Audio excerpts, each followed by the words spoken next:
Still get nervous. Hello, everybody. Welcome back to another episode of Radically Loved. I'm joined by a very special guest, new friend, I will say. And I'm excited to have this conversation with her here on the podcast. Please welcome Uli Beutter Cohen. Thank you so much. She's doing a little dance. If you're not watching it, you guys watch the videos of this podcast. I know we were like for many years just audio. We're doing video now, and it's so much more exciting, I think. Right, Uli? What do you think? Hi, Rosie. I love Hi. that you're doing video. I mean, listen, at first I was like, in this economy, we're going to do video today. But then I was like, yes, we absolutely should, because we do need to connect. We need to see each other. Seeing eyes is very important. We love it. We're Yes. here for it. And so, yeah, of course, watch these videos. Rosie's going the distance for you guys. That's awesome. So we were just, Uli and I were talking about our tech husbands. We were having some tech things. I feel like this has been an ongoing thing. Let's just talk about how Mercury is completely in retrograde right now. How's it going So over there in hard. your parts? Tell us, where are you, Uli? You're on the East Coast, right? I'm on the East Coast. I'm coming to you from Brooklyn in New York City. I'm in Fort What? Greene. Sorry. I missed Yeah, it. close to Fort Greene Park. And I mean, things are happening. Things are happening over here. Things are transitioning. Right now, it's a big time of endings and beginnings for me, personally speaking, just to dive right in. Oh, let's get in there. And I have some stories for you. I have some stories for you. So you tell me when you're ready. Well, yeah, I'm ready. Tell us about this project, the Subway book review. I'm just so I'm in. The minute that so we have a mutual friend, Joe Cohen, and we just connected, and he told me, he's like, you need to meet my friend. And I said, you got it. And we met, and here we are. So I'm in for it, all of it. Good. Thank you for having me here. Before I tell you about this book, which I'm very excited about, I'm going to hold it up. She's my Scorpio girl. She comes out October 26th, but everybody needs to pre-order her now, because pre-orders are very important for an author. We can talk about it. Yes, They make female or break authors. I books. always say this, support female authors. Everybody listening to this podcast always hears me say this. The link is in the show notes. Go do it right now as you're listening. Go Go do for it. it. But can I tell you what happened in the park this morning? I'm Please. really excited about it. I'm into it. Okay. So first, before I tell you about what happened in the park, I have to tell you what happened on Friday, this last Friday, which was heartbreak, like the biggest heartbreak, one of the biggest heartbreaks of my life, because I had to say goodbye to my 18-year-old cat, Ray. Oh, And it was the worst, but it was his time, but it was still the worst, you know? And we did it as thoughtfully as we could. We had a vet come to our home. I prepared this space. I did the good Palo Santo for him. I got the extra good Palo Santo for him. I called all the spirits in. We had the Virgin of Guadalupe with us the whole time, of course. We had the tarot deck out. Listen, we got the nature spirit card. I'm holding it up right now. If that's not the most beautiful portal that you've ever seen. And it was just so affirming in him really being ready. He was very weak at this point, not to get all bummer, but I promise you, I'm going to pick you back up. Okay. But you have to understand how low I have been. And when I say it's a time of endings and beginnings, I really mean it in that order. So Friday, 10 a.m. Also, how horrible when you know an end is coming and it oh, has an actual timestamp. Have you experienced that before, Rosie? Because yes. that is insane. Yeah, we've talked about it on the show. I've myself had two losses, deep, heavy losses within 6 months of each other, and they were horrific. Yes. And when you know it's coming, it does not make it easier. It makes it crazier, because Mhm. you see it approaching and there's no escape and there's no control in it, right? And you have to just surrender. It's the ultimate surrender of all surrenders. And Ray was so peaceful and he was so gentle and he really was ready to go. We felt his little soul flying into the cosmos immediately. There was no hanging on. We were devastated. We had to get out of town. We went into nature and came back after the weekend. And then yesterday, Monday, it was really freaking hard because I'm an artist. I work from home.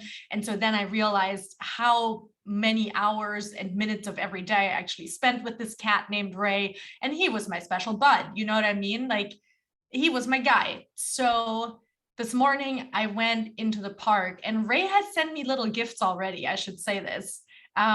Yesterday, he sent me something when I asked him to show me that he's still close. He sent me this little piece of paper. I can go get it for you later because it's really bananas.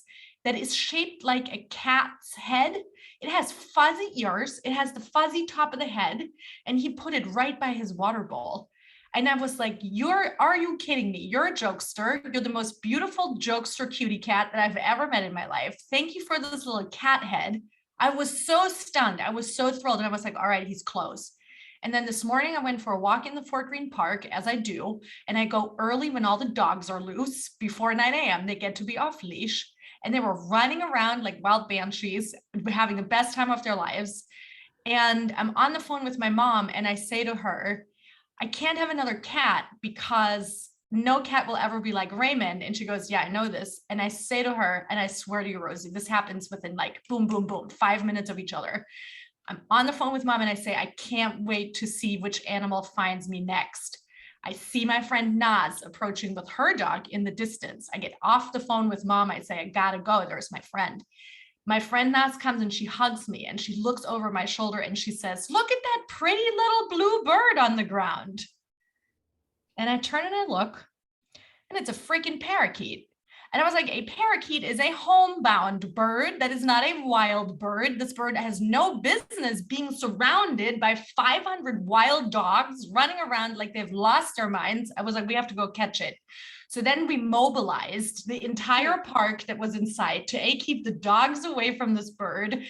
I was too sketched out to catch it. Nats caught it. Then it escaped, flew in a tree. Another woman came. Another woman had a brown paper bag that she had her croissant in. The bird was eventually gently captured, placed in this bag. We went to the pet store. We got a cage. And that is how I met my new animal friend. Drum roll.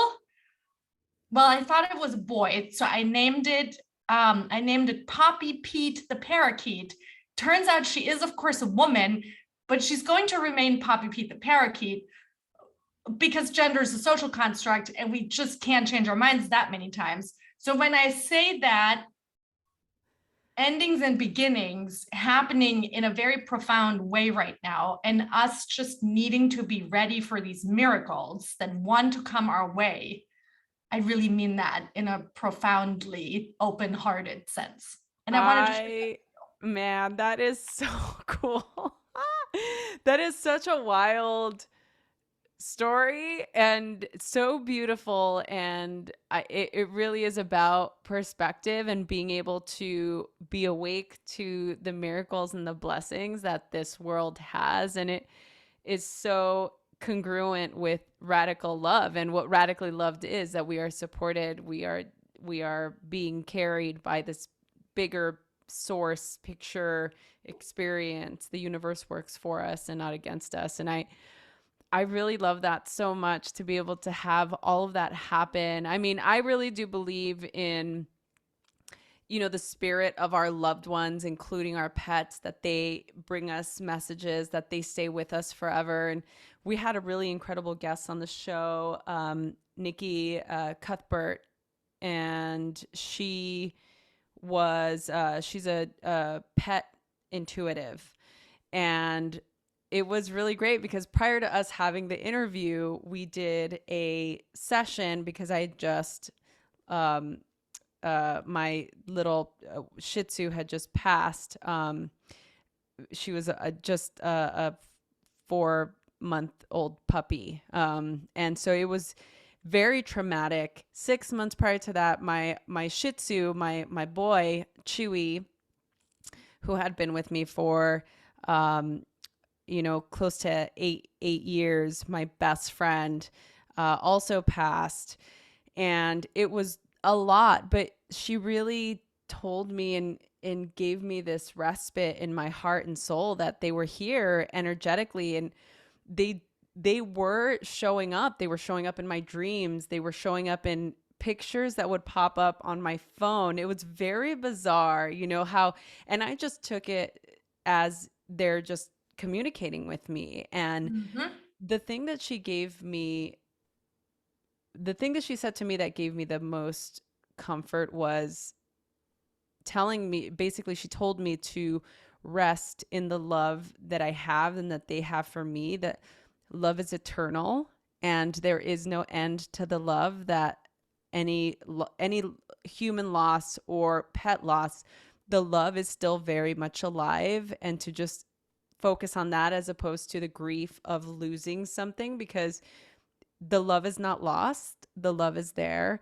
And so Mhm. everything that you're saying to me is just reaffirming that, being able to go through this experience, knowing that it was coming, still feeling the pain in your heart that you were going to go through this really difficult time. And then sort of like Ray showing up in this other way with the cat, the little, cut out by his bowl, and then showing up as this bird is so Also, a wild. cat gifting you a bird is like the most beautiful thing that could happen. Like that's not lost on us either, of course. And I think that exactly what you're saying, Rosie, what that affirmed to me is that the entire universe wants to converse with us and wants to be in communication with us. And I think that it's very, very easy for humans to feel and actually to forget that we're part of nature Mm, and that we are part of the eternal universe, and that communication doesn't just come from us, but that it wants to flow through us. mm.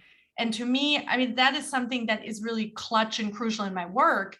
And if I wouldn't believe that I couldn't do what I do, which is right, most of the time I approach a perfect stranger who's literally on their way, which is also why I've chosen the subway as my conversation place, because Yeah, that's well, such an let's tell energetically everybody. Yeah, tell fantastic everybody thing. about this. This project that you're working on. Let's tell everybody about the vision behind the Subway book review.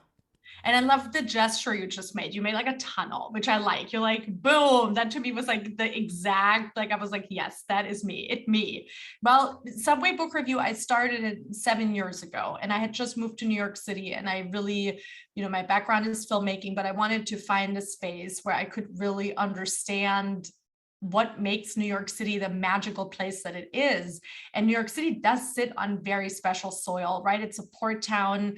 Horrific things have taken place here, but it is also this port of dreams, and people come here for that reason. And so I wanted to understand, it's also in many ways, right? Like it's where this country started, it's where this country also ended for other people, the people who were here before the settlers arrived, right? Again, like this time of endings and beginnings is very connected, of course. So I arrived, I had said goodbye to this filmmaking dream to some regard, but I had my phone on me and I wanted to document. And so the space that just really stood out to me as a phenomenal space is, of course, the subway and the underground, because literally, the underground movements are where they're the birthplace of so many human rights, of so many artistic movements. So yes, I was a bit literal, and your girl went into the literal underground, but then also the subway is phenomenal because it only moves forward. It loops maybe, but there is no going back. It's a forward momentum that is automatically built into the space. And then what I also really loved is that it's very democratic and everybody takes the subway, right? We're all on it. The stars, they're just like us, they're on the subway, right? And what stood out to me is how many people are reading books. And books are, of course, a wonder because they're portals into other worlds. And readers are people who, sure, maybe they look for escapism. But to me, what I found over time in then approaching these readers and speaking to them and using the book as the icebreaker and the portal into letting this communication flow, this universal conversation, which is, of course, who are you? Where are you going? Who do you want to become? Those were the questions that I was interested in. And those were the questions I was asking, and I'm still asking today. I used the book to kind of get access to the mind of someone who was in transit and who hadn't yet arrived, but who chose to engage their mind in this very specific way while they were in motion. And that to me became Subway Book Review. And by now I've interviewed over 1,000 people. I've written every train line front to back. I've covered all 5 boroughs. And that really brings me the most joy, because those conversations just show me time and time again exactly that, we are all one. And I know that that can be very tricky to unpack. And I know that can, from a socioeconomic standpoint, feel very untrue. But in terms of the love that is available to us and the radical acceptance that is available to us, that is intended for each of us equally. And that's what these conversations have shown me time and time again. And it doesn't matter if I speak to Owen, who's a young Black man in America, about dancing and how he only feels free and really truly free when he's dancing and expressing his body and his feelings that way. And he, of course, was reading about Asada Shakur, right? One of the ultimate freedom fighters.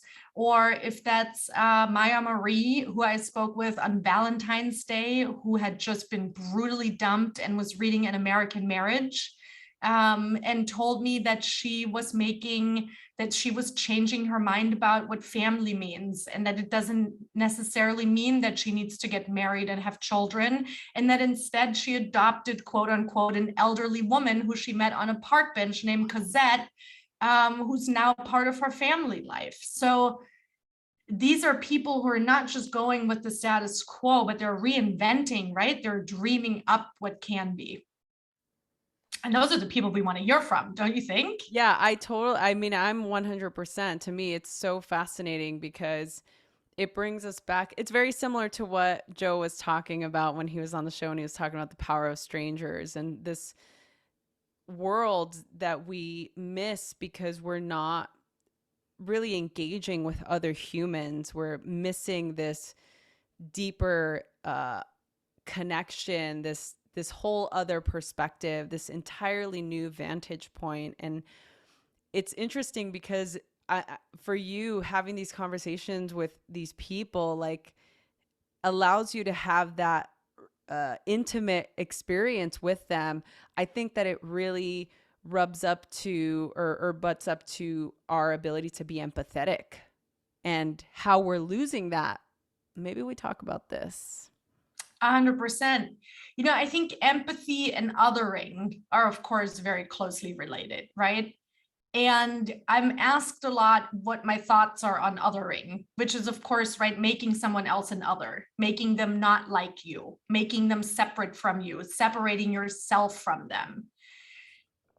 And I believe that it actually starts with yourself first and with the relationship that you have to yourself. And from there, it ripples out. And what I mean by that is when you're at home in your own body and in your own mind, you don't even have to separate yourself from other people. You don't even have to do that, because you can be accepting and empathetic with yourself first. And it starts with the relationship with yourself first. And then from there, you can figure out what your place in the world is. From there, you figure out your place in your actual neighborhood, your place in your community, your place in your country, your place in the world. But it's a ripple effect, and it begins with yourself first, and the amount of empathy and love and self-regard you can give to yourself. I really, truly believe that. And then othering becomes a concept that is actually foreign to you, because then you understand that other people are intended to be a wonder for you and not something that you need to see as a separate entity. Yeah. Oh, I feel like that's one of the biggest issues we're facing in the world right now. That stops us from living our best life, right? Yeah, but I think it's really a separation from the self, because if you think about it, we're not intended to sit with ourselves at this moment in time. A lot of people feel like they don't have the time. A lot of people feel like they're trying, but they're trying it by creating more productivity again. And there's very little unstructured time where we're really just still, right? Where we're actually not even doing yoga, or we're not even doing a meditation, but where we're just in the world and we're ready for the world to happen with us. And I think the amount of productivity and the amount of even quote unquote self-help tools that are now available can sometimes even get in the way of that, of really becoming still and just being present in the world and to see what is on offer. And that unstructured time to me is that there's so much magic in it. And I know that every one of us has experienced it at one point. You're nodding right now. I know that you have experienced it, Rosie. Yeah, no, I definitely have. And I know that the value and the power that having these experiences has. I mean, I would say that a lot of the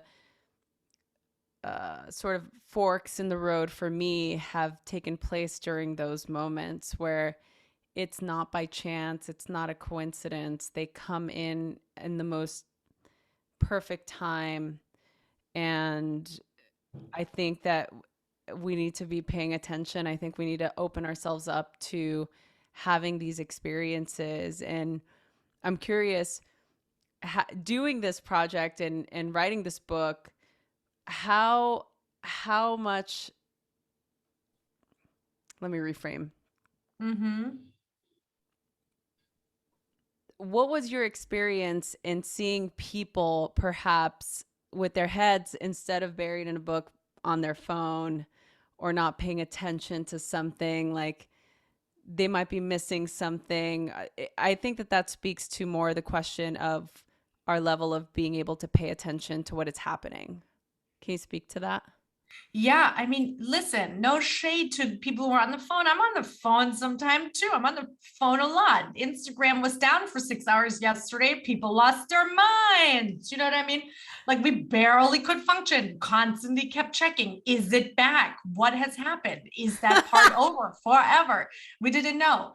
And was that a pleasant time? No, for most people, that was a time of panic. It was a time of like now, right? Like crazy. Anyway, um, there's no shade about being a phone oriented person because there's also a lot of connection that lies Yeah. on social media and in that parts of our lives. However, a book is one of the last things, if not the only thing, that you cannot multitask.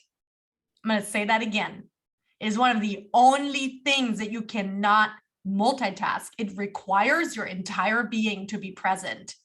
And a book, therefore, infiltrates your DNA in a profound way. That is why books stay with us totally differently than movies, TV shows, anything else we consume that is media. I think a podcast is similar because a conversation can infiltrate your being in a very particular way too. But you can cook and listen to a podcast, or you can, like it's a beautiful thing. Like some of us watch TV while writing an email. I mean, we shouldn't, but maybe we do.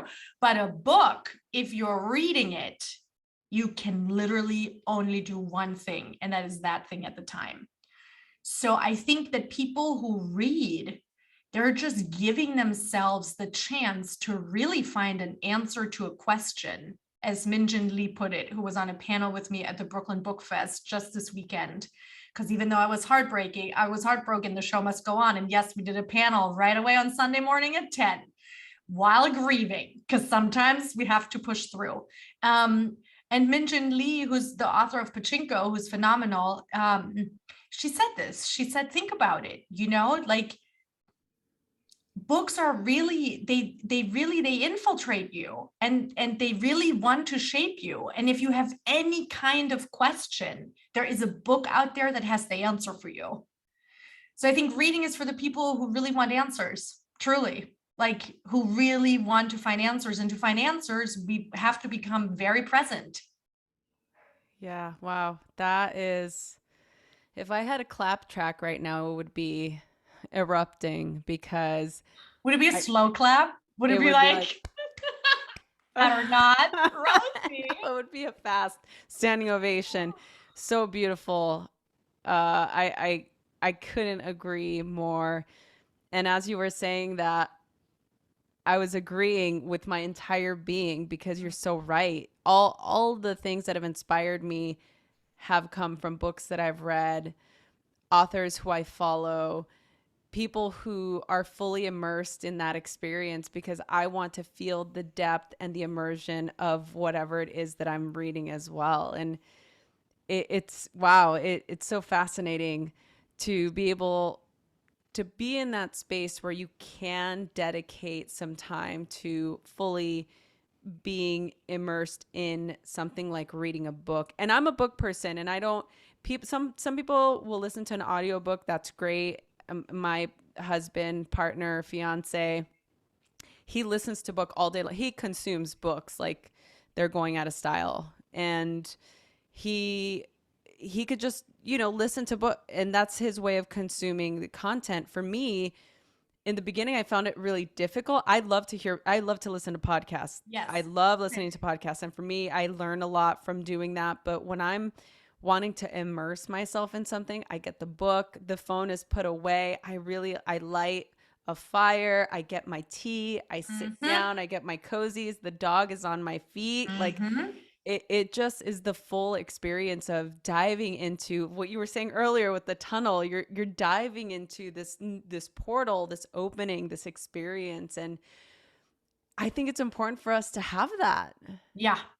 It's how we've shared our realities. And I say plural because there's not one reality. There's as many realities as there are people, right? So there's billions of them. Books are, and the written word is how we've shared realities since the beginning of our time. And in a lot of ways, I made a very meta thing because I kind of made a book about books, right? It's like a book about reading and readers and honoring these people, because to me, this is like what I wanted to create was, of course, a documentation. But if you really ask me what I wanted to create, was I wanted to create a space for healing. I wanted people to have many answers. This is a book of answers. This is a book of possibilities.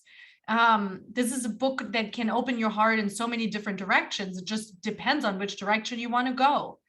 So that is my community service that I'm providing with this project, is that I really want to create a space that is healing and that can provide just like safety, a community that is safe to explore what's on your mind, and also where your mind naturally wants to go, because sometimes we can't know because there's so much anxiety or pressure, and we feel like we want to change, or we feel like we want things to be different, but we don't even know how to spark that.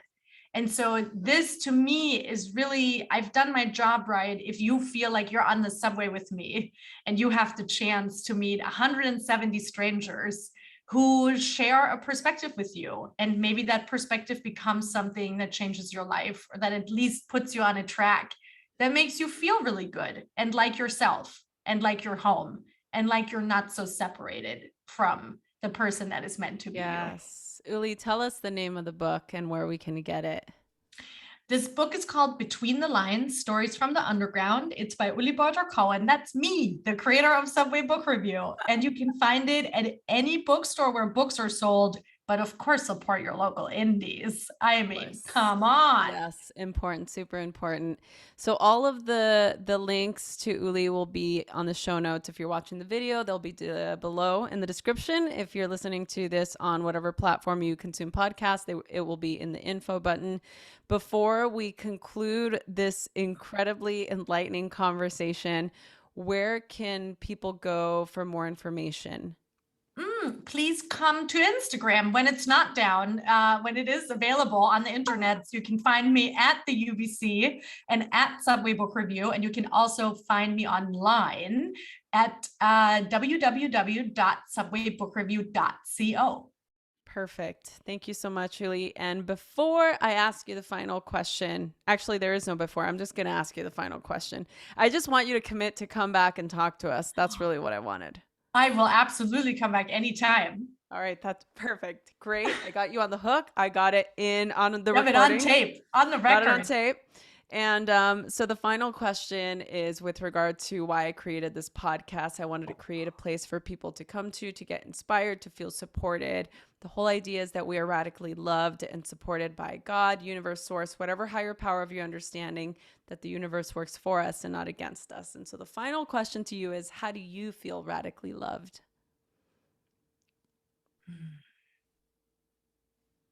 How do I feel radically loved? I knew this question was coming, and it is such a big question. And every day that changes, right? Mm-hmm. I feel radically loved when, despite chaos, despite lack of control, I can show up for myself by simply honestly being me, where all my emotions are welcome and all my difficulties are welcome. And I can take one step at least that day anyway. That's when I know I'm doing it. So good. Thank you so much. Thank you for all the work that you have done and continue to do. We're so grateful to have you here to be a part of the Radically Loved community. Please definitely come back to see us. The name of the book is called Between the Lines, and you are just so incredible. It was so enlightening. Okay, so you have to say something so that we switch the video. Maybe I can pin it. Oh, no, well, you said the name and then I held it up because, it's so Yeah. yellow and it's so, look, this is my original I photography. was just going to say, yes. Tasty. Oh, and if you're in New York, you can see us on all the Link NYC kiosks right now, which are the digital kiosks for the entire month of October. And if you do, please take a photo and please tag Subway Book Review. I'm so excited by every single snap that people send me. I love this so much. So please, everybody, just follow Uli. She is incredible, as you all have seen and experienced, and I'm definitely a fan. Thank you all so much for listening. Please don't forget to subscribe, rate, and review wherever you get your podcasts. Share this with a friend if you had some insights during this conversation. We always love to hear from you. You can always email us at info@radicallyloved.com. Any questions you may have. Don't forget to share this. Share. Thank you all so much. Have a great rest of your day, week, weekend, morning, whenever you're listening to this. We love you and we're here to support you. Thank you all so much.